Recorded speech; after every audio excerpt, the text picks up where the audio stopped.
No? Yes, I did. You did. Okay, I'm just waiting for it. There we Says go. live. Okay. Nope, got it. Remember when I said don't say anything during this part? What is I wrong had with to. you? I had to. God, you're so unprofessional. We go live in 1 minute and 25 seconds. You just couldn't.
Tanya, Yes. Yes. shall we? Yes. Let's see if this works.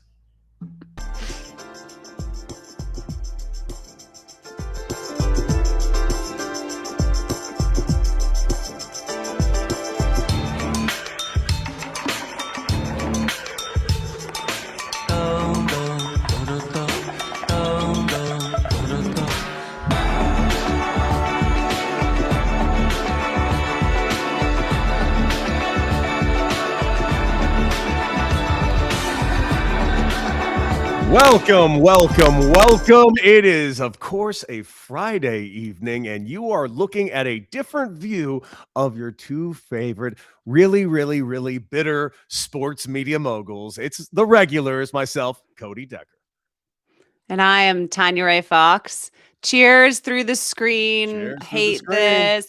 Hate that. Love this for the listeners that they're not getting robbed of more the regulars, but hate this for us. It feels wrong. I'm a big fan of the microphone you're using. Yeah, I would have given you a travel mic. This is a better travel mic than like anything else. I had to pack for 2 climates. A regular microphone I was already at 49 pounds on my bag. Okay, I would have definitely given you a travel mic. I would have, because I mean, it's nice that you're going to literally hold this thing to your face the entire show.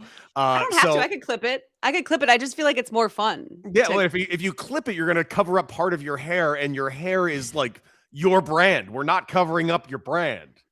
Good call. That'd be like someone taping over your glasses. Exactly. You can't do that. You can't cover the tats. You can't get rid of the beard. You can't get rid of the glasses. It's a whole thing. It's a whole thing. This was put together by committee, sons. I know. Yeah, we had test groups and everything. So many. And you know what they decided? We don't like any of this. Just really none of this. All right, let's get to the sports of it all, and let's go ahead and really kind of get to it, because it is time for our first headline of the day. So Tanya, take it away. It's time for headlines.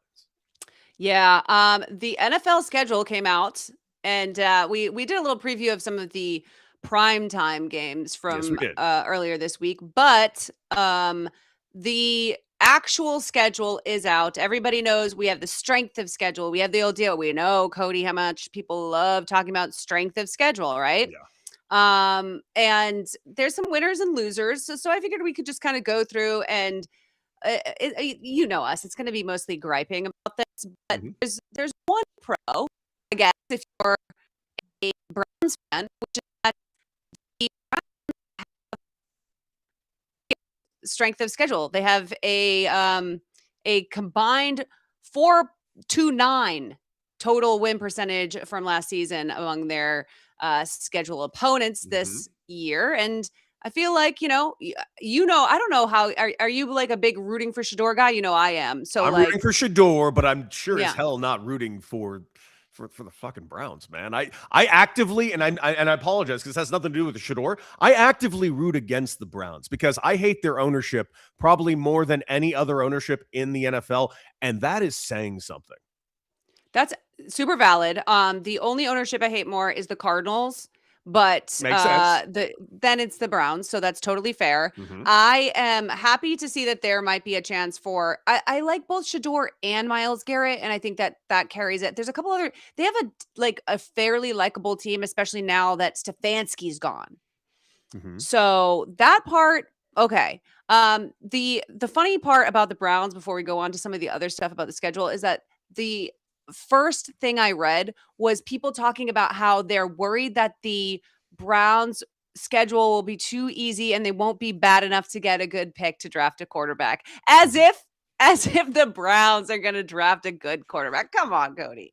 Let's be real clear. The only thing that the Browns have to look forward to already happened. That was the schedule release video that they did, which, by the way, I would actually say the Browns schedule release video, top tier of the tiers that I would give the schedule releases. Pretty good stuff with the old Street Fighter early 90s ad. I thought it kind of worked. That being said, I did think it was laughable going like, slow down. You are the Browns. Yeah, I'm not going to lie. The only one I've seen is the Chargers. That's the only one you've seen? I'm out of the loop. Oh, yeah. Dude, then I will tell you about some of these as we go along because I wouldn't say all of them, but I'm out of the loop. This is being in the mix. Like, no matter how I can never be on my phone as much as I normally am when I'm away and traveling. And it really does it makes me feel a little bit alarmed at how much I'm in the loop otherwise. Like it's upsetting that even just a little bit of having to be accountable to other people causes me to actually fall completely off the map. It's incredible. It's incredible how much that, because normally, as I know you, as we've become very good and close friends and our families have become pretty close, you are, how do I put it? Like, yeah, you give no one time. So it's like all about you at all times. So like, this is kind of wild watching you act human for a very shortish amount of time. Thank you so much. I really appreciate the both the credit and the slander at the same time. There was no slander. Come on. That was accurate, and you know it and you love it. And that's why we're friends. We're so honest with each other. That's facts. That actually is facts. Well, you'll enjoy this part. One of the big losers of this schedule release is the Patriots. Yes, they were. A Super Bowl hangover, never great to begin with, but their strength of schedule is pretty rough. A year after they played 10 games versus teams who would replace their coaches by the end of the season, a slate of teams that was very low. Like I think they might have actually had one of the easier schedules. I think it might have been the easiest. They're now facing a group that is much, much better. I think they have maybe the 5th or 6th hardest schedule this season. We already know, as you and I have broken down, probably 400 hours at this point, 400 hours talking about Rossini and Vrabel. That's hanging over the Patriots. It's looking rough. It's looking rough for their prospects. There are people predicting them to miss the playoffs. And by the way, I'm just going to ask you this straight up. Would you be shocked? Because I sure as hell wouldn't be shocked. This has been, as far as Patriots scandals go, probably one of the top tier ones because sadly there is quote unquote sex involved. And just because there's sex involved, it just gets the attention of all the dummies out there. And I get it. I understand. We have the attention span of a gnat. However, this has become a very legitimate distraction at this point. Like I hate to say but it is. It's anyone that is saying that it isn't is just kind of denying the facts, as stupid as this is. And yes, there is a double standard that we have discussed ad nauseum here. But at some point, I have to assume something's got to give. And I firmly believe this. Robert Kraft has got to go out and make a public statement one way or the other at some point. Oh, I can't believe that they're letting it go on this long. It almost does feel like they are just praying that they can get to July or August and have it be one of those things where they just get it out of the way in training camp and whatever. I don't see it happening. I already have heard so many rumors about how Vrabel's handling himself so differently now, how he's carrying himself so differently. So like then on top of it, to have a much harder schedule, some turnover on the roster, it's just not looking good for them. It's also his compatriot in that draft class, Caleb Williams, has the Chicago Bears have objectively the hardest schedule heading, at least as it stands right now. Obviously these things change, but you can only go off of the preseason rankings based on last year. They have an incredibly difficult schedule, and that's a team that like last year I wouldn't have like I was starting to think they might make the Super Bowl. And yes, they're in the NFC North. They're always going to have a hard schedule, so that's part of it. You know, the like those teams are always going to be at the top, but damn, Caleb and Drake May are staring down the barrel of two really tough seasons after two breakout second year seasons. I agree. By the way, can we get back to how the Patriots are losers right now? Oh God. I mean, listen, are they losers yet? Technically, no, but are they poised? They're poised to be losers. I would like to say another thing that I'm a little disappointed in. And I know it goes against a lot of things that you and I have discussed over the last few weeks. So I want to admit, I'm like legitimately disappointed in a lot of teams who didn't do it. And a few teams, and I heard people clutching their pearls today. I heard some people. I heard Colin Cowherd clutching his pearls. He's like, I don't think this is professional. I heard that today. I watched him say that. No. I am blown away. Goofy. I am blown away with how many teams didn't take a shot. There were two that did, but they were very mild. I was actually very impressed with the restraint. And I was a little blown away with how many people were talking about the Chargers video. And you've seen the Chargers video. Yeah. They referred to the Patriots as cupcakes right out the gate, which I thought was pretty funny. The photo dump 1 mile ahead was funny. And then incoming message from the New York Post was funny. That was honestly pretty mild, all things considered. But that was like the height of the jokes. And I'm actually kind of surprised. I'm not going to lie about this either. A little disappointed. Just a little disappointed. I really was wondering, because I know you had high hopes for it. And I know that the NFL had issued a statement saying they weren't going to like stop. Which made me from making jokes, which was really funny. But at the same time, I do think a lot of people like Vrabel. And that, like, I do wonder if part of it was just like, we all kind of have a pretty good, I mean, Vrabel's been around forever. And I also know the Chargers are uniquely, like the Chargers are so anti-Patriots. They have their greatest grudge. If you ask one of the 15 Chargers fans who they're like, I'm out here, team is you're out here. I've never met one.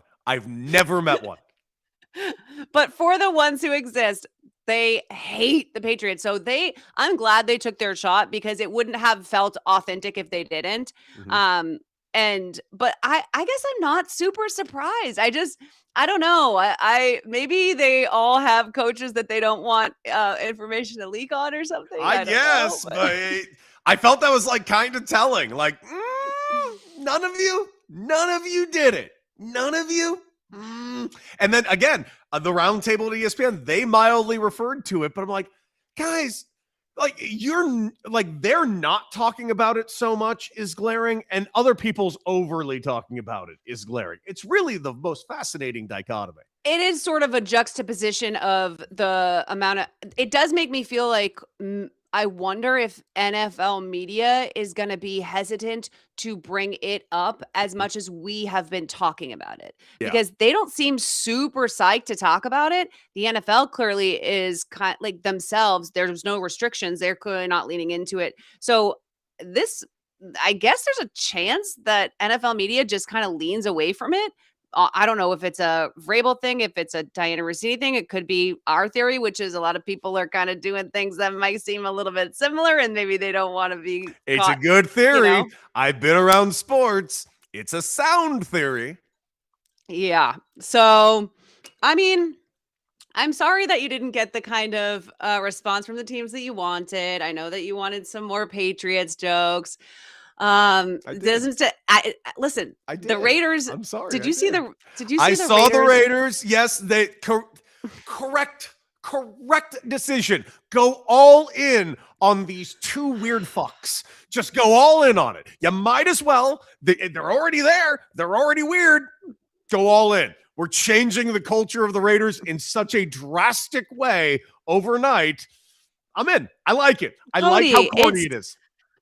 Listen, I like Fernando. You cannot get me to like Kirk Cousins. There's just like you simply can't. No one will ever get me to like Kirk Cousins. One went totally to the White House 2 weeks ago. One didn't go to the White House this week. Yeah. So, but the other thing was like, it's really like uncomfortable. And listen, I know the difference. Of course I know the difference, but it's so uncomfortable to me that he was on the Falcons when they drafted Michael Penix Jr. and there was like no relationship there, but now he's going to go and be buddy with his little, Christian doppelganger baby, whatever. It's just so I can't stand him, Cody. I cannot stand him. I'm gonna root for Fernando. Like I have no beef with the Raiders per se, but like, god damn, he just is the corniest, lamest weirdo. And I see who No, he gets he's not. with. No, he's not. You know who the corniest, lamest weirdo is, and it's not him. Russell Wilson. See, I didn't have to say a word. Nailed it. See, we're on the same page. We're good. This is Friday's Phoenix. Here's the difference. Russell Wilson is married to and has children with Sierra. And it makes up for a multitude of corny sins. It just does. I'm sorry. He did high knees the entire flight to London. Did you Mr. Unlimited? Did you see his Subway commercial ads? The Subway commercial ads alone, Tanya. Oh my God, I have never felt such secondhand embarrassment in my life than those Subway commercials.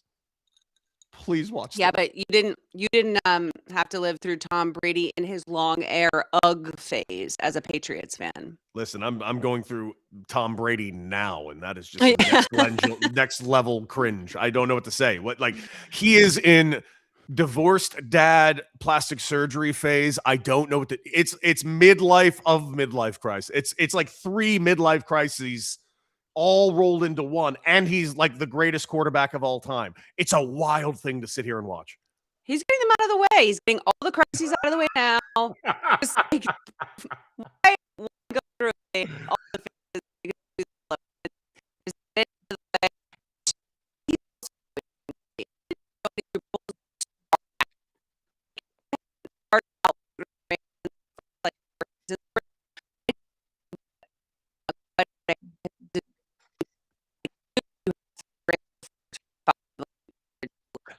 Listen, I know we don't need to get into this, but like just the amount that his head and face morphed while he played,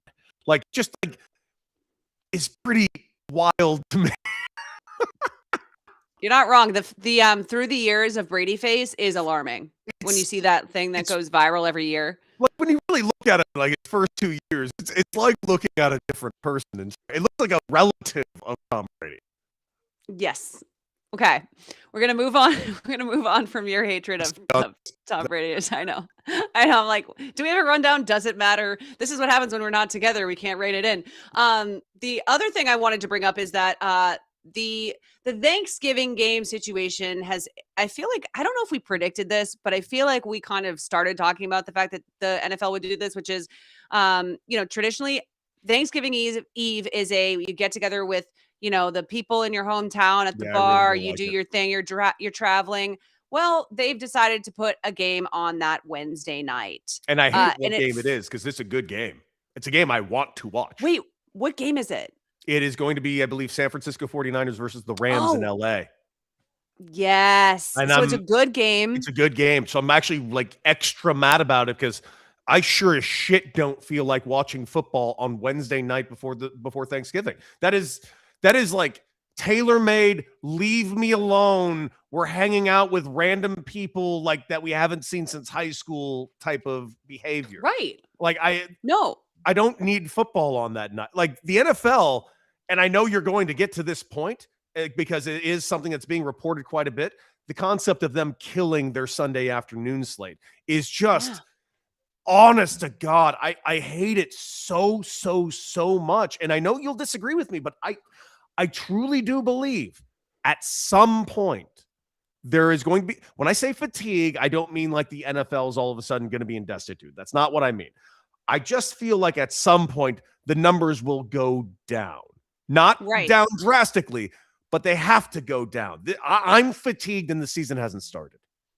I wonder if that Wednesday night game or games on Thursday, I don't know which way it'll go, but because that is a good game, and I imagine the Niners and the Rams will be good again this year. They're always good.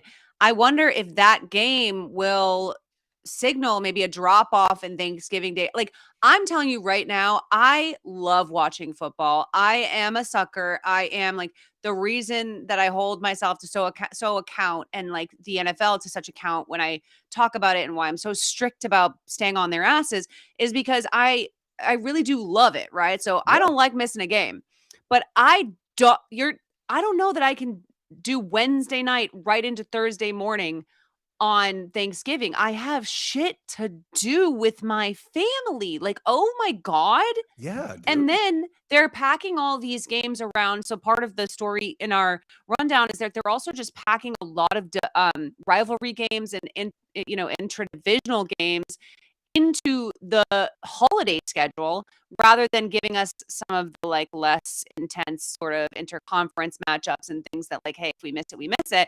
No, they're like, oh, well, if you want to open presents with your family on Christmas, great, but you're going to miss Patriots Bills.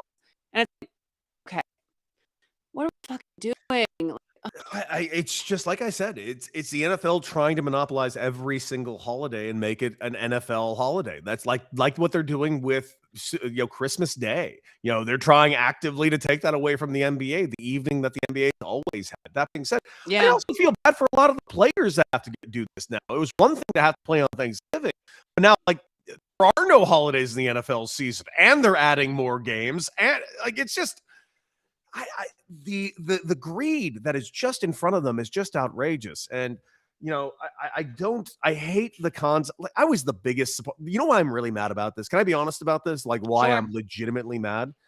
I'm mad about it because I was a guy that was really at the forefront early on about streaming. Like, we got to get everything kind of to streaming. Everything's got to go to streaming, but it all needs to also work. It also needs to work with your local bar establishments. They need to have the same access to the streamed games, to every one of them. The reason why I loved the idea of going to streaming was the accessibility of streaming. Anywhere, any place you can get the games.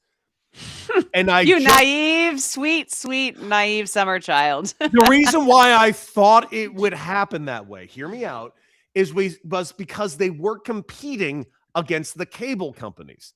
But once the cable companies took over the streaming, fuck! And that's where we are now. And now they've created like their own competition, and they owned their own competition. Thus, streaming has become an absolute nightmare. Nowhere knows where the games are. It's difficult. I am not an old guy. I was making fun of the old guys a couple years ago that were bitching about this. I'm like, guys, it's not that hard. No, now it's that fucking hard. They've made it that hard. And it's infuriating. The NFL is the first culprit, but now all the other leagues have fallen exactly under the NFL's model. And it's fucking ruining sports. It's exactly what, like, I know what you mean, because when you first thought like, okay, streaming, this will work, it'll make it more accessible, you were forgetting that the NFL is a Star Wars villain type regime. I know. They were never going to let it just be something that was easy that you could access with your normal package, or that you could, no. Right. And so I get what you were saying. There's a world where it could have been made easier. And now it's just like, I wish we could all just go back to Fox and CBS and just call it a fucking day. Which I can't believe I'm saying, because I didn't love that, but like, I loved it a lot more than this, it's not just it's also the bait and switch of it all, which is a problem. You get the NFL package if you get YouTube TV. Well, most of the games, but now since we've spread them out throughout the week, that NFL package is like 70% of what I thought I was paying for.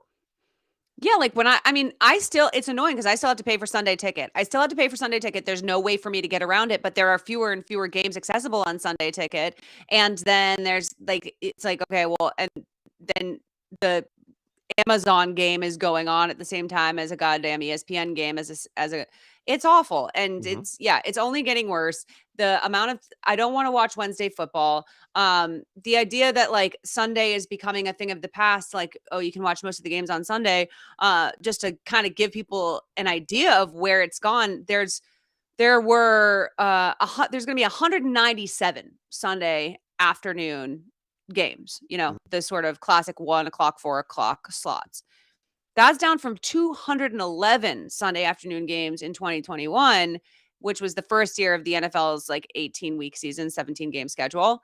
And so we're at 14 Sunday games in a matter of a few years. It's only going to get worse. And it's just like, I mean, I know it is old man shaking fist at the sky, but as someone who covers sports for a living and the NFL is my niche, I liked knowing that, like, okay, games happen mostly on Sundays, talking about it on Monday. We preview the Monday night game, boom. And then the rest of the week is just breaking stuff down and getting ready for the next weekend. It has become impossible to cover this fucking league. I'm exhausted. I'm tired already.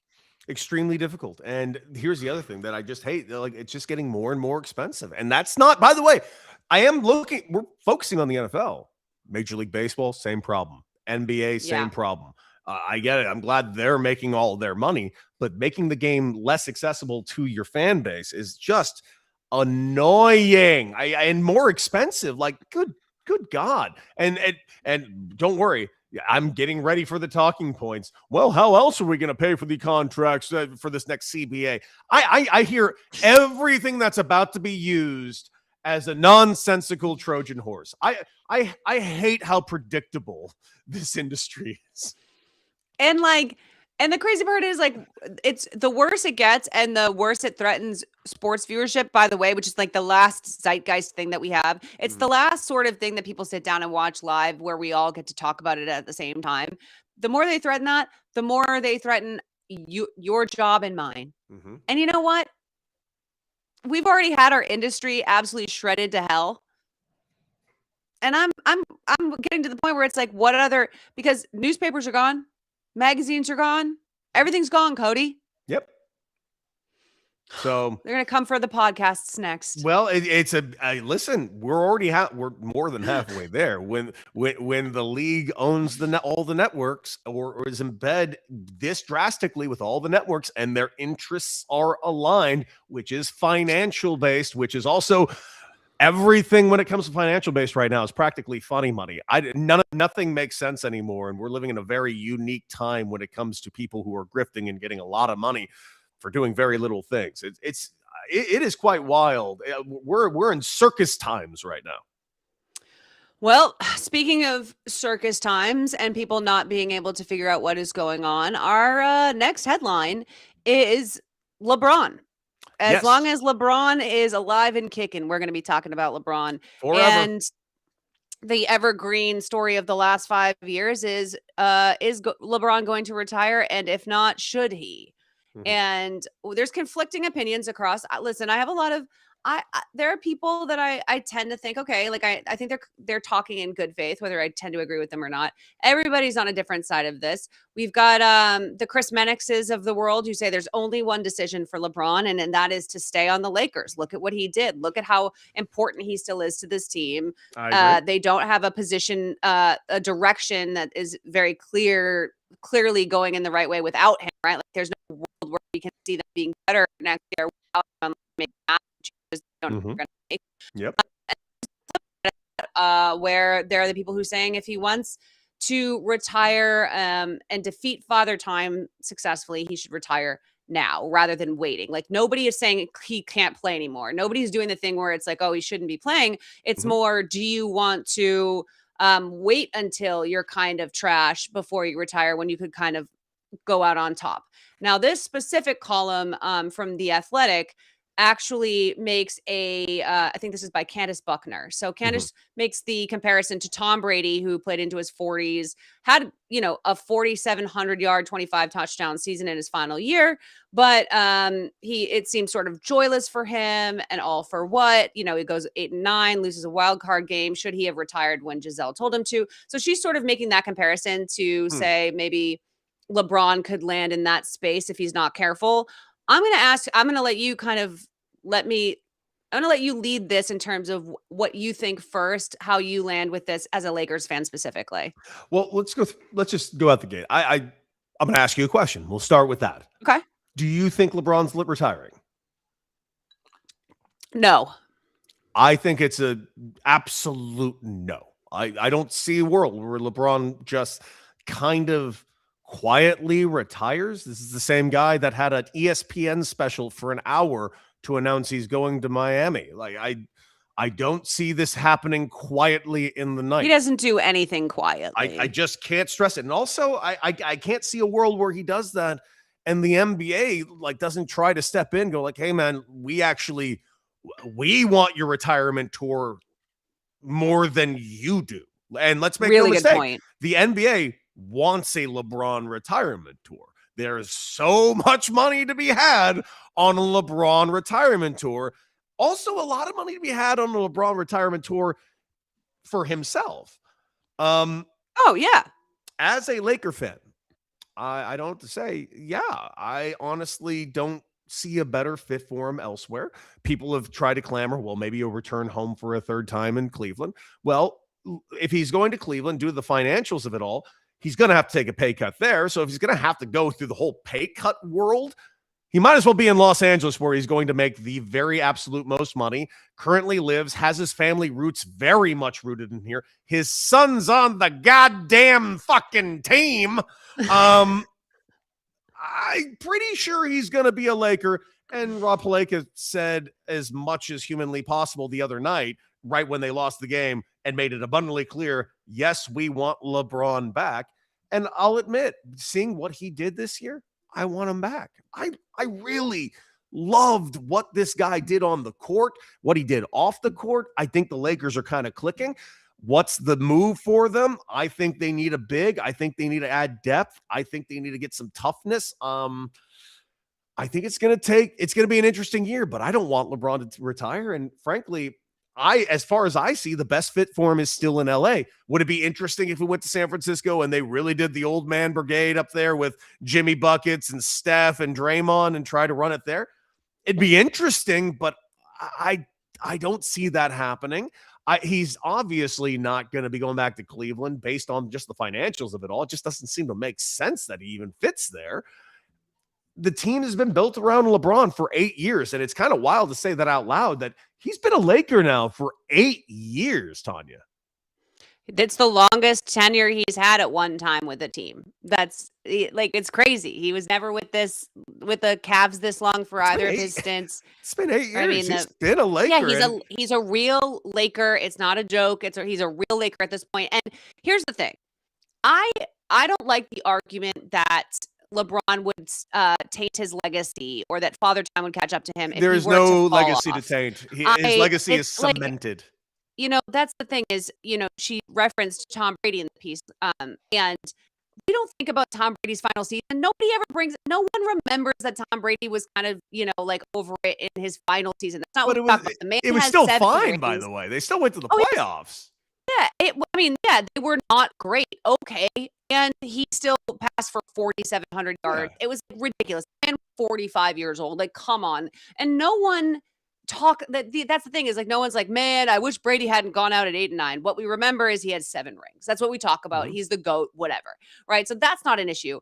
Here's the thing about LeBron that this is the one thing I wish he would do, and I don't know if he'll do it, is I agree with you. I have pipe dreams of him going and being a 6th man on the Warriors or the Celtics, right? I think something like that would be so fucking cool.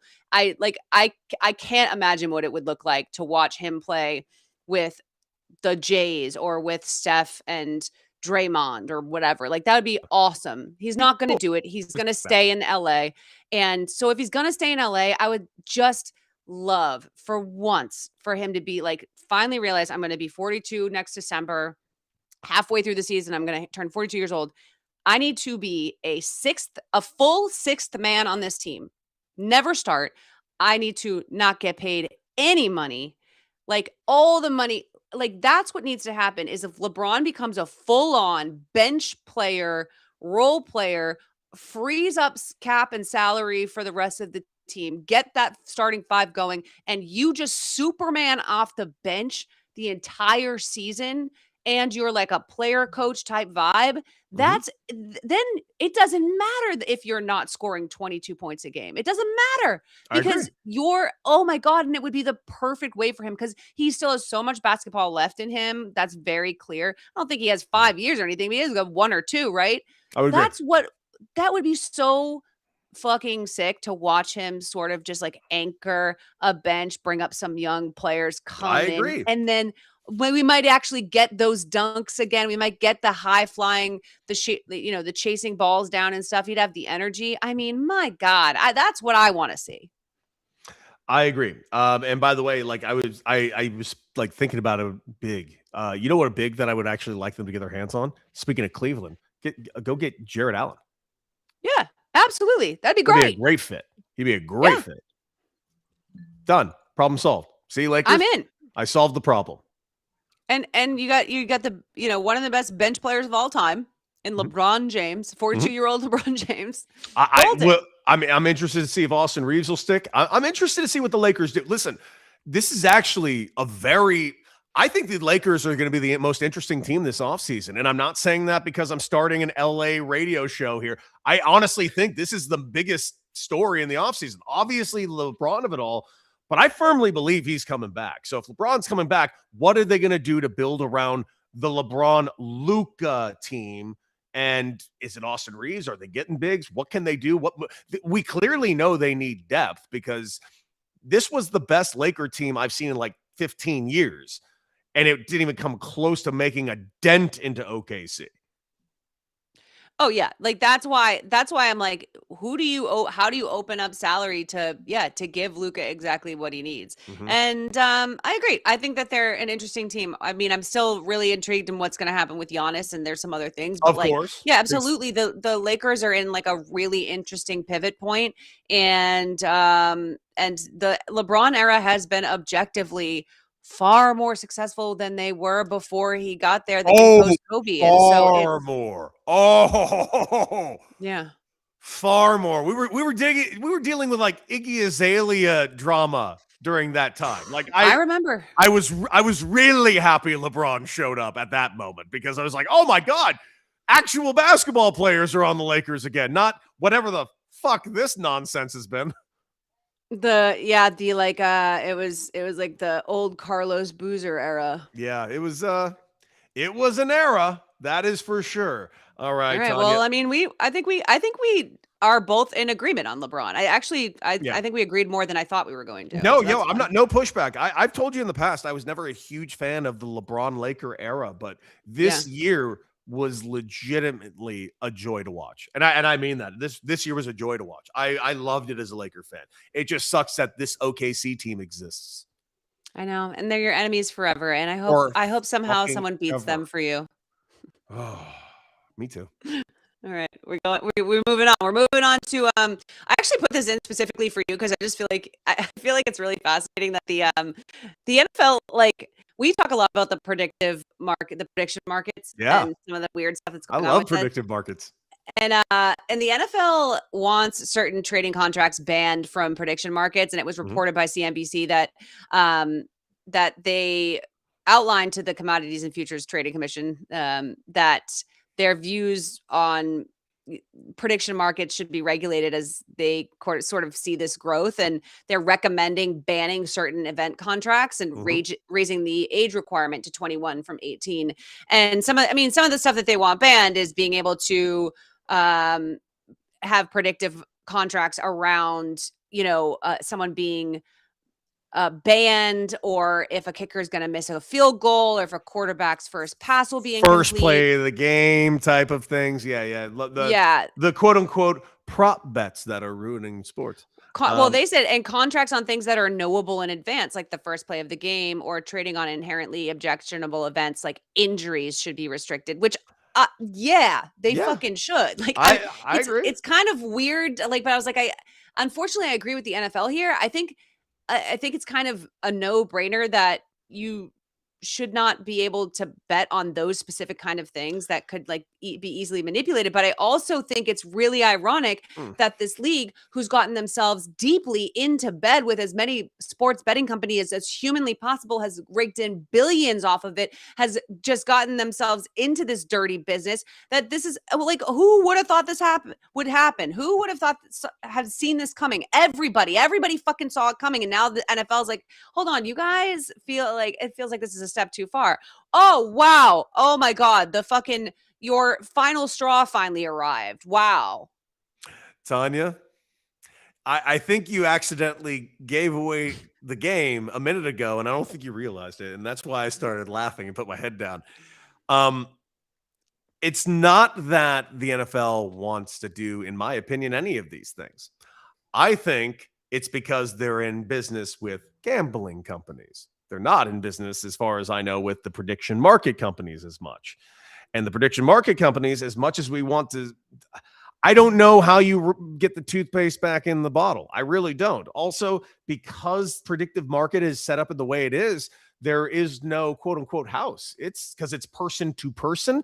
I don't even know how you can regulate it. I don't understand how it's legal, to be quite honest. I really don't.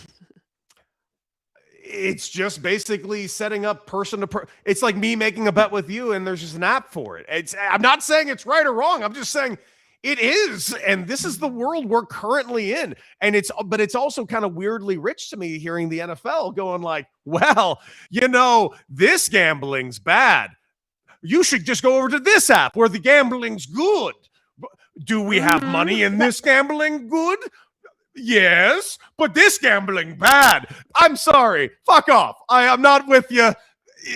I'm sorry you have competition in all of the muck. That's just what it is. It sucks for you. It sucks for probably everyone. But I think it's funny that you guys are now pulling the superiority and the morality card because these guys are circumventing your deals. Sorry. That's what it is. It's like, they're like, oh my God, we're just so, yeah, I agree with what they're saying on principle, but I also have never liked that they're in bed with any sports betting. Like I've always found it objectionable. I don't object to sports betting itself, me neither. But having the relationships with the leagues always felt dirty business to me. So it's like, oh, now you're suddenly like, wow, this feels a little inappropriate. Maybe we should raise the age to 21. Oh, you want to raise the age to 21 on betting sites that you don't benefit from, because that's interesting. Yeah, it's just like. See, here's the thing. On principle, I'm with you, but there is like a how do I put it? Insulting my intelligence aspect to this that I'm fucking getting irate about. Like, we're not going to be able to see exactly but that's the thing, Cody, and that's what's kind of so frustrating about the NFL is they don't care that hot dog meme. It's the hot dog meme. We're going to get the guy who did this. It's that. It's fucking that. They like crashed through the wall and was like, oh, who could have possibly done this? That is the NFL, but they don't care that we know. They're so shameless. And the only thing that's going to stop them is if your prediction that viewership drops somehow happens. Maybe that makes a dent in all of this. I just found it fascinating. I found it fascinating because I hate predictive markets. I genuinely hate them. I think it's so weird. I don't know how it's legal. I know you just said it just like, but like it's still no one's really been able to explain it to me entirely. And so, I would love for them to be taken down, but no, not the NFL. You don't get to do it. Sorry. No, not you. You don't get to fucking do that. Yeah, I'm sorry. You're not the hero we need or deserve. Or want, quite frankly. I'm sorry. You're the wrong hero. We need somebody else to do this. Sorry. I need it to be the WNBA or nobody at all. Yeah, pretty much. Pretty much. I wanted, so I'm actually really excited to talk to you about a little baseball because it's actually been a minute since we talked about baseball. So we'll go to headline number 4. We're at technically, officially, the quarter mark of the baseball season, which is insane. I feel like it just started, but that's how long baseball season is. But there's a couple of things that we've learned from the first 40 game stretch of the season. And I wanted to talk to you about a couple of those things because I know you well at this point, and I know you're going to have opinions on both of these that are already fleshed out. So we have seen, thanks to the newfangled robotic strike zone, that there are more walks now. Tanya, brought to you by T-Mobile. Always brought to you by T-Mobile. Make sure you mention that. Listen, I don't have to. I don't have to do shit. The MLB doesn't get to tell me what. It's brought to you by T-Mobile. It can be brought. It's brought to you by T-Mobile. Brought to you by T-Mobile. You're trying to say it as fast as humanly possible. Brought to you by T-Mobile. Okay. Let me say this again. Roboticized strike zone brought to you by T-Mobile that is empowering the automated ball strike challenge system. Most walks per game this season since 1951. It is the most walks we've seen in 75 years. So at this rate, we're headed for over 2,000 more walks this year than last year. It's actually even crazier than that because intentional walks, which became a stat in 1955, they are also up over 9%. And according to an analysis of this trend, the league-wide strike zone for the average hitter is 3 inches shorter than it was in 2025, which is why these walks are happening, right? Like the strike zone is smaller. They've made the average baseball player smaller. The baseball players just were smaller and are now being honest. They were always smaller. No guy got drafted because he was 5'11". Trust me on this one, Tanya. I'm saying is it's changed 3 inches from last season. It's not just, well, that's because the strike zones, didn't you see, I thought we talked about on the show, a lot of hitters were all of a sudden shorter than they once were, and they were being honest about their height. So that actually adjusted the actual strike zone. Now, keep in mind the strike zone. I was being facetious when I said they were suddenly smaller. Yeah. That was no, but it's a real thing, and it actually makes sense. I actually talked to you about this. I was looking forward to seeing the numbers after this year. I'm expecting batting averages to rise. I didn't at the time consider, but I knew in the back of my mind, but walks would rise as well. This is good stuff, by the way. I'm enjoying these numbers. I think it's not going to be an equalizer in Major League Baseball, but it's something where pitching has gotten so extravagantly good over these last 2 decades, like the arms, the spin rate, the pitches that have been invented in the last 10 years.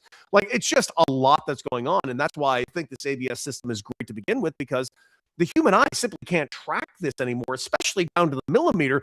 And as much as I completely agree that the ABS challenge system is a gimmick, I still like it. I still, even right now, like it. No, keep doing that. I'm liking the strategy that's being enacted. I'm really enjoying baseball right now. Baseball is great to watch. What are your thoughts on the fact that walks are also up because swings are down? I mean, I feel like that kind of goes to your theory about it, just these pitches being so fast and so precise that batters are learning to just not swing at all. They're now just taking, well, now they don't have to rely on an umpire's strike zone. It's no longer about an ump's zone. It's the zone. The zone is finite. The zone's always been finite. We've just never been able to actually track the finite zone, and now we can. It's no longer an umpire's zone where the guy can give 2 inches off the plate. It's no more of, well, that guy's a 20-year vet, so he gets that inch off the plate.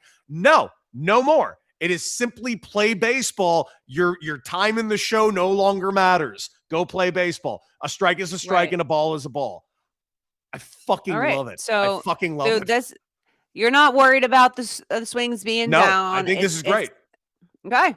Now, part two of what we've learned from 40 games into the regular season is that the AL, the American League, looks really bad. They are. Are they really this bad? And how do you feel about the theory that it's mostly because they don't spend any fucking money? Well, it's not the entire American League, but it's a lot of it. Well, I'll give you some stats to go off of before, so I'll say, over the last 4 seasons, 27 free agents have signed contracts with $100 million or more, and 17 of them landed in the NL. And of the 10 who went to the AL, 7 went to the AL East. So the AL East is by and large the division spending any like major market money, and the rest are going to the National League. Yep. Because the Central spends no money at all, but the American League Central is amazing. They're great right now. They actually have 2 teams over 500. We cannot say that about one of the divisions in this thing. There's only 5 teams in the American League currently over 500. The White Sox are one of them. A team that I do think is going to end up being right around 500, which, by the way, is kind of an accomplishment from where the White Sox were 2 years ago. The Athletics are currently in first place in the West. I don't think that's going to last, but yes, are they a team that famously spends money? No.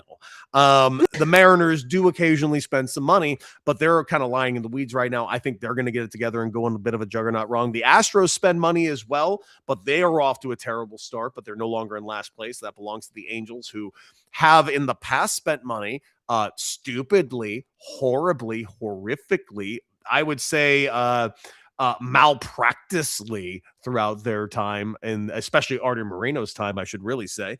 But like, look at the Central. Guardians spend no money, famously spend no money. White Sox have Jerry Reinsdorf as an owner, famously spends no money on any of his teams. The Twins spend no money, and at least right now, the money they did spend, they've already unloaded those contracts. The Tigers, they spent a little money this offseason, but they're off to a bad start.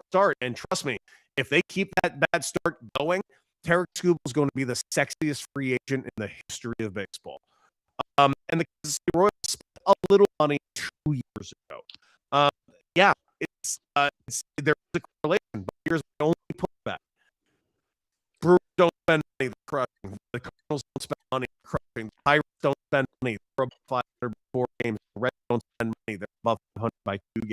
And but we know where that comes from, though. I mean, I guess if you end up with Paul Skeens, things are going to go okay, right? Like, we know that some of this is farm system, getting lucky with some of the guys that you bring up, like a lot of that, right? Which is the great thing about baseball. The great thing about baseball is that you can have little pockets where you are able to go on runs like that. I believe that's how the Twins built their team. I believe, so there's certain teams that are able to capitalize on those moments. The question is, if you don't go on a run and win a title in that span, right? If you can't fill it out with the stars, because realistically, the best way to handle having a young team that's really good, especially through the first half of the season, is to eventually fill it out with a couple guys that can get you over the hump.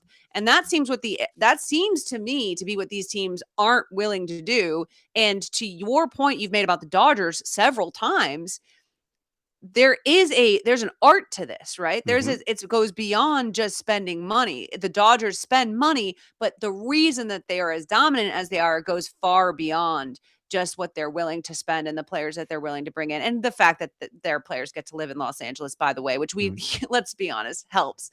Getting to live in Los Angeles or New York City helps you when you are trying to get players to your team. But, the Pirates might have to do a little bit more to get players to come.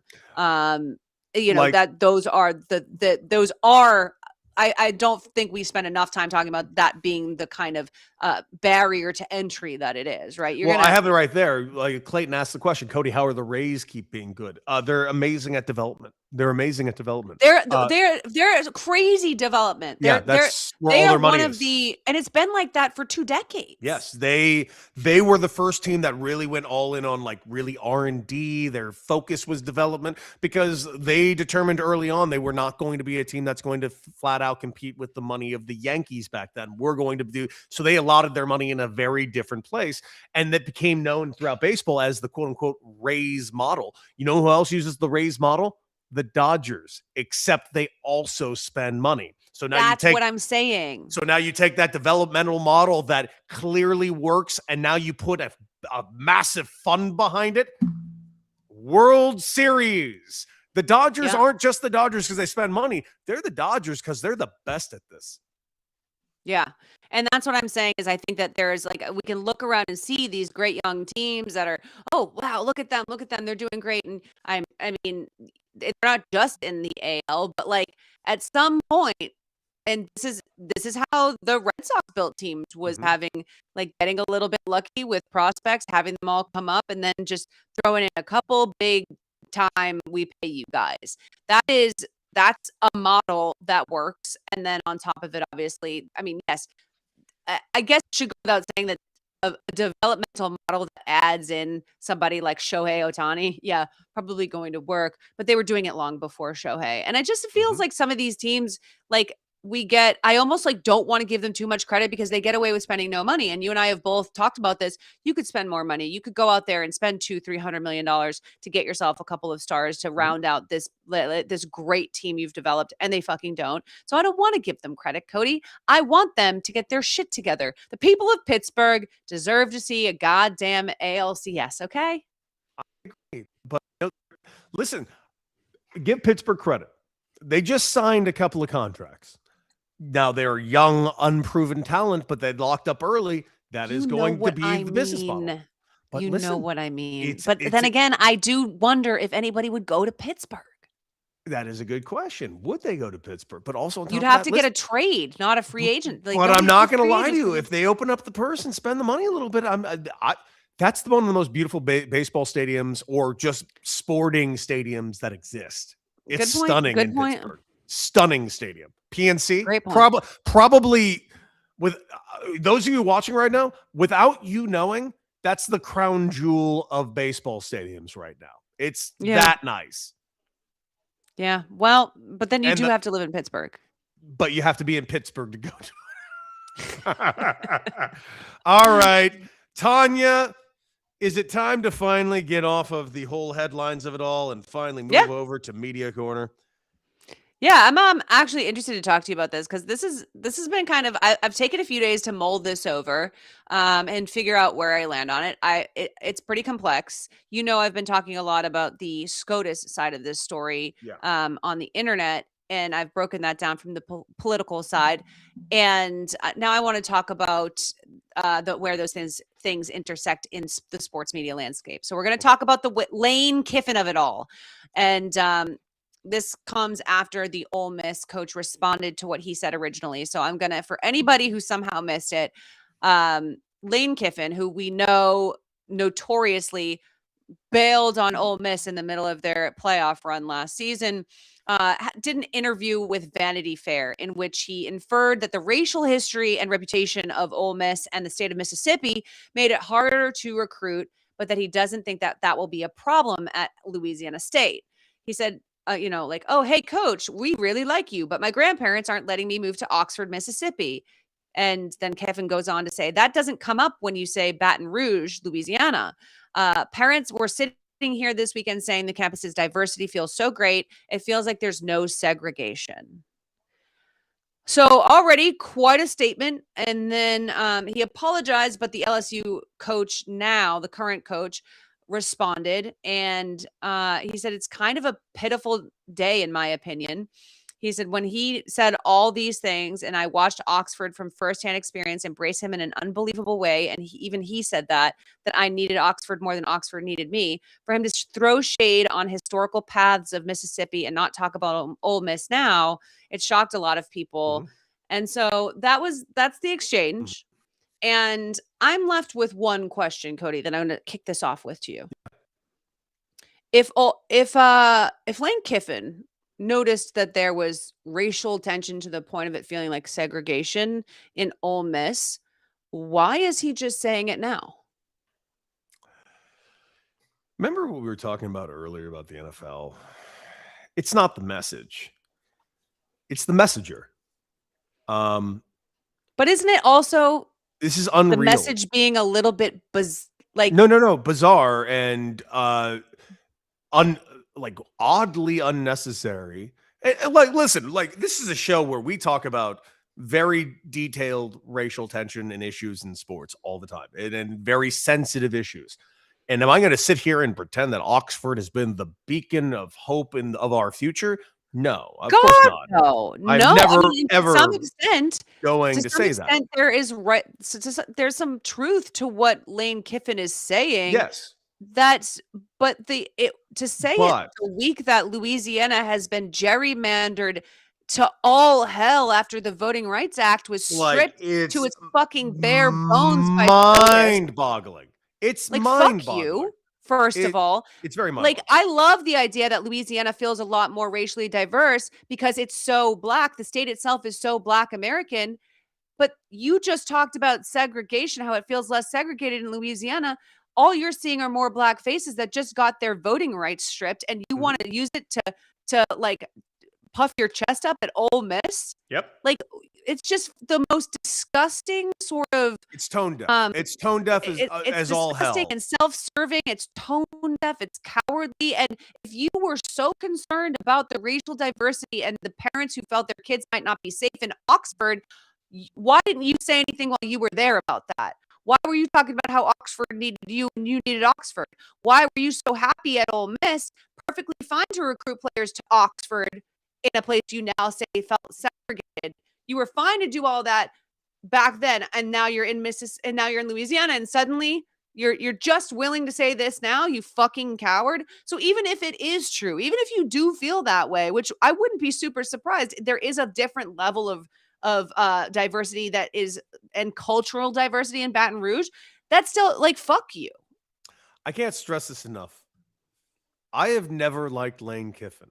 I have not liked the Lane Kiffin apologist resurgence story of whatever the hell he is now.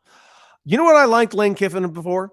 I'm a diehard Raider fan, have been my entire life. I loved the only thing that Al Davis did in my lifetime that I loved was the flat out public undressing of you that he did. You being fired on the tarmac at USC. I'm a UCLA Bruin. I hate USC. I love that USC did this to you. I love it. And you know what? There are parts of me that have seen, well, look, legitimate growth in Lane Kiffin sometimes. But then there are times like this where you just can't help but remind me that you Lane goddamn Kiffin. And Lane goddamn Kiffin sucks. He sucks.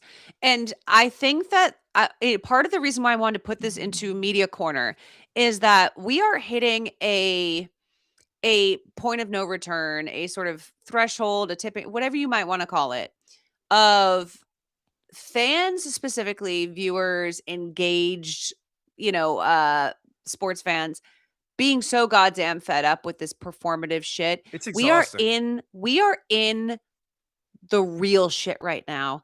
There are Jim Crow era legislative decisions being made in the South across the board.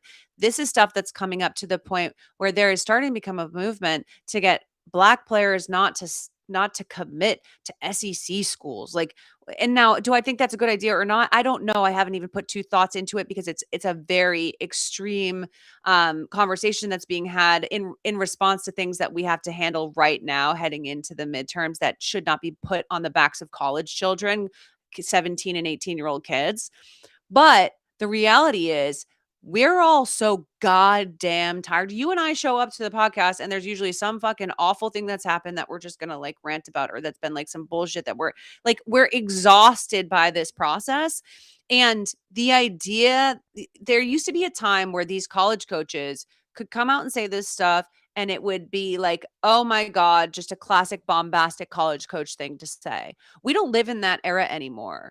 You don't, as a white man with that much money and that prestige, lightly in any way, shape, or form, talk about segregation while segregation is actually being legislated. Can I also mention the idea of how I want to make it abundantly clear how he was also framing it, that you should also really go back and pay attention to. He was the victim in that. My guys wouldn't recruit with me because of this. You're not the fucking victim ever. Ever. Fucking ever. Nope. Not ever. Not once. It's just, and to throw shade at them, especially the way you fucking left them. It's just, Lane Kiffin sucks. He sucks. He's always sucked. Credit to him that he hasn't adopted some weird ass, fake ass Louisiana accent, but still sucks. Oh, and you know what? Here's the thing. There's going to be there's going to be a lot of white people. We saw this in 2020 during Black Lives Matter. There's going to be a lot of white people who think that they can use the language of equality and rights and wokeness to somehow make it about them the way that Lane Kiffin has, right?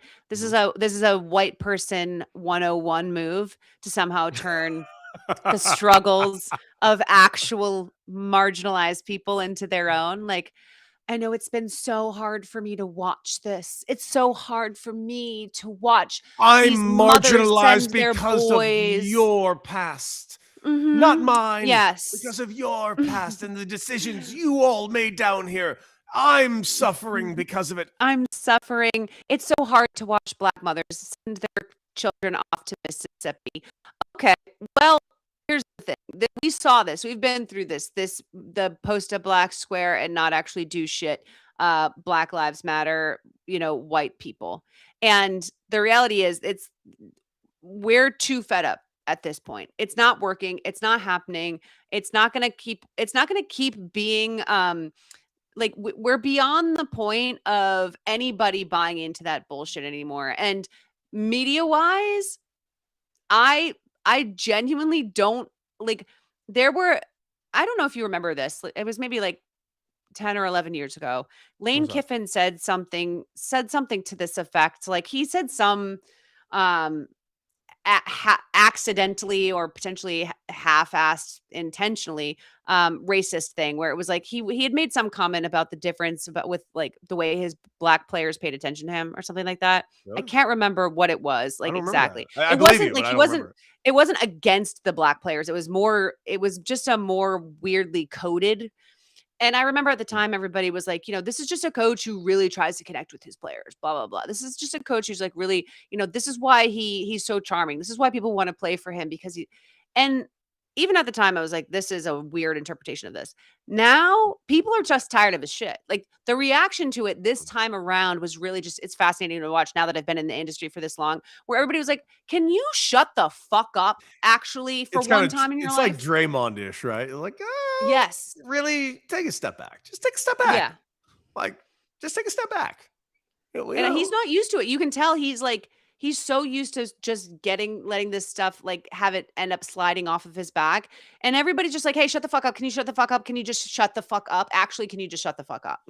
And, at the very least, at least we can come together in wanting Lane Kiffin to shut the fuck up, Cody. And if that's the one tiny silver lining that comes out of him uttering the words of segregation in a self-serving way, then I guess we'll just take that silver lining and absolutely. Well, Tanya, before we call it a day, let's get some hills that we can die on. And I would love for you to go first, and I will go second. And I will freely admit right out the gate, my hill is a little self-serving, so I want to apologize ahead of time. You're allowed. This is, occasionally I'm going to let you make your own decisions on this show, and I'm proud of you for taking the initiative. Thank you. My hill that I'm dying on is honestly, it's very basic, so please don't laugh at me, but I'm going to explain exactly what happened, and I had to talk about this. No, last week we were talking with Mocha in studio about New York pizza and how they always say it's the water, right? The bagels in the pizza, they always say it's the water. Yes. And, we always say there's, the pizza's better in New York, the tacos are better in California. True. This hill I've actually been dying on this hill for 10 years. I've been shouting it from the rooftops. The pizza's not just better in New York City. The pizza in all of the Northeast is better to the extent that if you go to like a hole in the wall place in the middle of New Hampshire, if you go and get bar pizza at the local pub, down the street from my house that I'm at here in Massachusetts, it is better than any pizza you can get in the greater metropolitan area of Los Angeles. And I have tried every pizza I can possibly find in LA because I love pizza so much. I had a bar pizza down the street that was better than any pizza I've had in nearly 13 years in Los Angeles. And this happens to me over and over again. And I needed to get it off my chest that no matter how good no matter what I find in Los Angeles, I could get a better half-assed bar pizza in anywhere. And I'm talking New Hampshire. I'm talking Massachusetts, Connecticut, Rhode Island, New York, Tanya. the whole area. Tanya,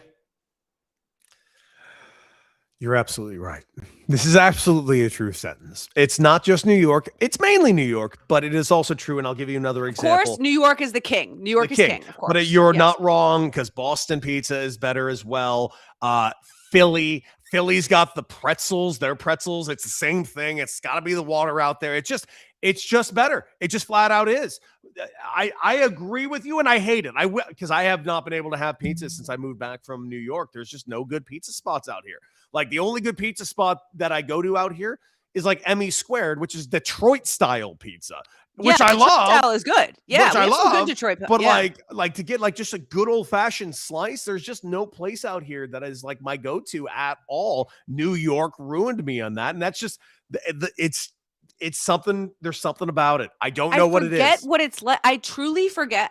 When I go to restaurants out here, I forget that I can just get the pizza and that'll be good, because I'm so used to do you know when you're like, you forget? So I was literally out at the restaurant yesterday at the bar, sitting at the bar with my best friend. We're grabbing a beer, and I was like, oh, I'll just get a pizza, because out here you can just get a pizza and it's going to be good anywhere you are. It might not be the best. It might not be the best pizza that you could get in Boston or New York or whatever. But it's better than anything you're going to get in LA. It's just true. Anything better than anything. And it's crazy. So yesterday I was like, damn, I forgot I could just do that out here. And so I'm taking full advantage of it. So that's why that's the hill I'm dying on. And I have to be honest. That's fair. There is I'm currently deep diving on a Netflix show. Or I'm finishing up that new Netflix documentary from last year, The Five Families, the mafia documentary on the start of the five families in New York City. Mm-hmm. And I'm like, well, yeah, I mean, everybody from Sicily and Southern Italy came over here and landed in New York and Boston and stayed in the Northeast area. It makes sense that somehow that culture of making decent pizza has somehow stayed regionally in a way. But then I think about it and I'm like, Cody, there's a New York pizza place down the street from my house. The guy is I'm pretty sure he's from the Bronx or Brooklyn. And I'm like, what happened? What happens when you get out here? You must have had the same recipe in New York. What happened? Why doesn't it taste the same? No one will ever be able to tell me. I think it is. There's a Joe's Pizza in Santa Monica. The same Joe's Pizza in New York. It's not the same Joe's Pizza. It's also not the same in Los Angeles as it is in Boston? Dunkin'. The coffee is not the same. Really?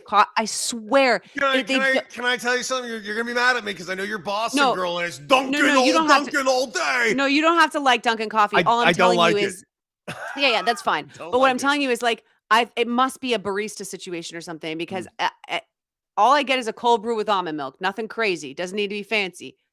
Still better here. Can I tell you something insane? So like I like Dunkin'. Like Dunkin's fine. Like in New York, there's Dunkins everywhere. Sure. And I'll tell you this, I prefer a Dunkin' to like a Starbucks. I really do. Yeah. Like I don't particularly like either, but if I have my choice of the two, Dunkin' 10 out of 10 times. Right. Craig Carton has a Dunkin' black card. What? He's got a Dunkin'. What are you saying to me? He has a Dunkin' Donuts black card. What do you mean? What the fuck is that? And why? You know what a black card is? Yes. He has a Dunkin' Donuts black card. So he has like an Amex Dunkin' black card? No, you don't understand. He has a card he can use just at Dunkin'. Stop. What the fuck? That's my dream. Why is Craig out here living my dream? This is fun. He just is. He's living all our dreams. He's got a Dunkin' black card. Damn it. So cool. All right. Well, you know what? I'm not out of turn saying this. He talks about it all the time. We might have to have a conversation with Craig about how you acquired that. Black card's amazing, man. All right. Well, it's funny that was your hill you're dying on. And by the way, as a LA guy, like a diehard LA guy, you're right. It's just different. I lived in New York for 4 years, and I'm like, oh shit, they were all right. They were all right. Every one of them was fucking right. All right. And it's funny you say that. because my hill I'm dying on, which I thought was self-serving until you did your self-serving sentence, is actually about why LA is more elite than the East Coast. While you're saying this while I'm here so that you don't have to deal with the repercussions. Nope, this is because you will agree with me, not unlike how I just agree with you on the East Coast aspect that is more elite than LA. Okay. We're sports people. We're sports fans. No. How is it finishing? You thought I was going to agree with that? How are you enjoying watching games at midnight again? Fuck that noise. Being a sports fan in California is so much fucking better than being a sports fan on the East Coast. You know why? You can get to bed at 10 every single night with no problem whatsoever watching all of the games. It's football on Sunday. Wake up. We need to clarify this take because I agree that nothing beats watching sports Pacific time. Nothing beats it. Nothing. Elite. 100%. What does that have to do with the actual fandom though?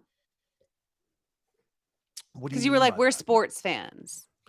You and I are sports fans. We both live in LA. The West Coast. No. You and I. But also, no. If you're thinking I'm talking about LA sports fans specifically, I actually love an LA sports fan more than the other sports fans, and I'll tell you why. It's not just the LA sports fans that root for teams in LA.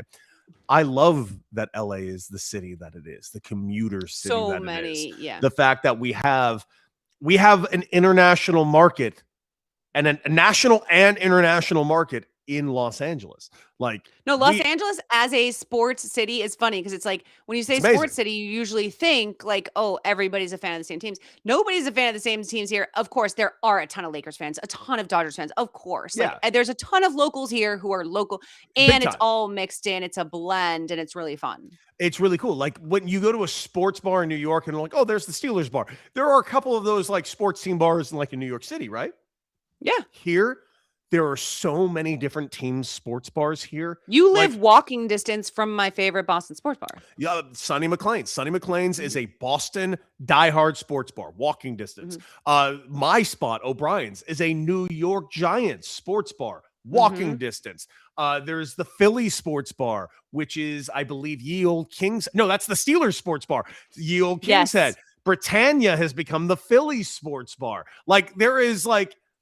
There are so many different team sports bars all throughout this city. It's like interesting little pockets as a football fan, as a baseball fan. Dude, I think, honest to God, if you are a sports fan, LA is the most elite place to be. And I love it so much because we get the Super Bowl next year. We got the World Cup coming here in the next few months. We got Los Angeles is hosting the fucking Olympics in a couple of years. And yeah, I just might be happen to be, co-hosting or hosting a brand new sports show in Los Angeles on 97.1 The Fan LA, which everyone should listen to the very first show of Derek and Decker on Monday morning, 6 a.m. on the Odyssey app, and absolutely check us out because this is Tanya, it's my we talked about it the other day. It's my literal dream job, man. I've always wanted to do LA radio, but specifically LA sports radio, which has never existed. And this is the first of its kind out here. And I'm just so fired up to kind of get this going.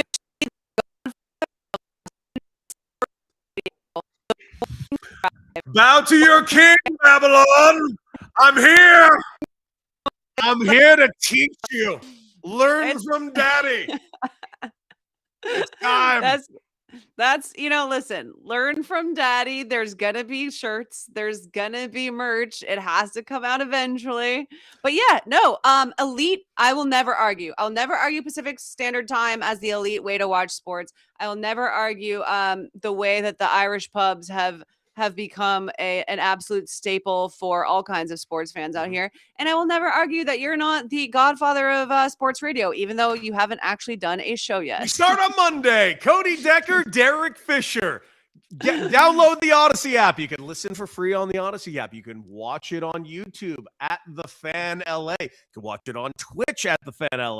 On Twitter at The Fan LA. For free. I have not always worked with places that didn't have stupid paywalls. This is huge. This is huge. Yeah, like quite literally, you have no excuse not to tune in to. Hold on, Derek and Decker. Derek and Decker, the Fan LA 97.1. Okay. By the way, I mentioned this before, and it's not lost on me. Like the reason why I'm also like really excited, it's not just because we've never had a sports station out here. Tanya, like I'm on 97.1. 97.1 was KLSX. 6 a.m. to 10 a.m. in Los Angeles on KLSX. 97.1 was Howard Stern. Matt and Brian. What were the name? I'm in that spot. That's so cool. Yeah, you're in Howard Stern's old spot in Los Angeles. That is that's really cool, man. I think that just means the next step is worldwide radio domination. We're step one of the way, Tanya. We're step one of the way. But Tanya, once again, we have done it again. Look at us, our first remote show, and I thought it went relatively well. Hey, put your knee down. Knee down. Put your knee down. Knee down. Put your knee down. You know what the fuck you're doing? No, you know what? It's covered though. Now, but I will say it's leopard print, and that's kind of slutty. Leopard print's kind of slutty. So like, you're right. I think you made the right call. Put your knee down. Keep the knees out. We don't need Kneegate 2.0. It's too late. Some dudes just aren't ready for Kneegate. Well, they're not ready for the knees at all. They're going to turn it into Kneegate. You know what's so funny is we did this. I think we did a great show. I think we kind of nailed it in terms of our first remote show, but I still crave the booth. Yeah, I'm not going to lie. Can we not make this a habit? As much as this is fine, I prefer you being right next to me, us looking at each other and yelling, and Mocha over here wondering why mommy and daddy are yelling at each other. Yes, getting upset and being like, guys, parents are fighting again. I mean, so next week, we should remind everyone, next week, no shows. No shows. We are off next week. It is not because all we're Derek, angry. Everybody is going to be, no, we're not. I'm not boycotting because you have a new radio show. I'm giving you a chance to ease in with your new co-host, Derek Fisher, get all your ducks in a row with your new schedule while I go to Disney World with my family. Which is just the same thing. Yeah, I'm just, you're going to be doing radio. I'm going to be doing Disney. It's fine. Oh, Tanya, before we go, can I ask you a question? I should ask you off the air, but I might as well just ask you this. My dad has been haunting your mom. Yes. Is he still doing that? Yeah, actually, we just talked about it like either last night or the night before. She was like, I do have to actually talk to Cody because he's kind of not letting it go. Okay. So. Could I like FaceTime Mama Fox this weekend? I think I would like to hear what my haunting father, Jay Decker, is currently doing and what he wants to talk to me about. I feel like he wants to. I'd rather talk before the radio starts because I'm actually this is really his dream more than not that I know it, that he wanted to do it. That he always. I think that's probably why it's. I think that's probably why it's getting a little bit like intense. Like it probably is the timing of it. So here's the thing. I mean, we're here. We might as well let the people in on this. I have my high school reunion tomorrow. Andrea's gonna have a little bit of free time in the evening. Maybe that'd be a good time to chat with her. Mama Fox, you and I are gonna FaceTime. We got to find out what Jay wants. Got to find out what Jay wants. I agree. And you know what? We as much as Jay, both our dearly departed fathers are on the other side, annoying the fuck out of my mother. Your dad has the greatest hair of any male I've ever seen. Holy shit, that man was a looker. He was a handsome dude. Yeah. And he was also very good at baseball. You would have loved him. By the way, Mama Fox, well done. I know. She pulls.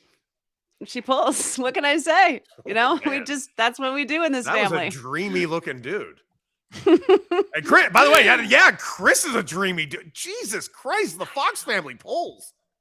I know. Well, you can't have the last name of Fox and have a bunch of like uggos around. That is fair. You know what I mean? Mm-hmm. But you know what, Cody? I'm gonna miss you next week. But I'm excited to touch base. We're gonna have a crazy Monday show. It's gonna be a weekend of Derek and Decker. It's gonna be post Disney World. There's gonna have been a ton going on. We will truly have missed each other. So, and more importantly, the DNA analysis is going to come back from the marinara on the sock, so we can finally you've do been this working in on person. that. I've been working on this with a crack team. You're going to be very, very, very, very excited. I cannot wait to tell you about how much Curt Schilling is not a hero and how much no blood was on that sock. And also, most importantly, for 1 hour, he was a hero, Cody, but it still is, regardless, forever. Fuck Curt Schilling. Fuck Curt Schilling. It's been the regulars. See ya.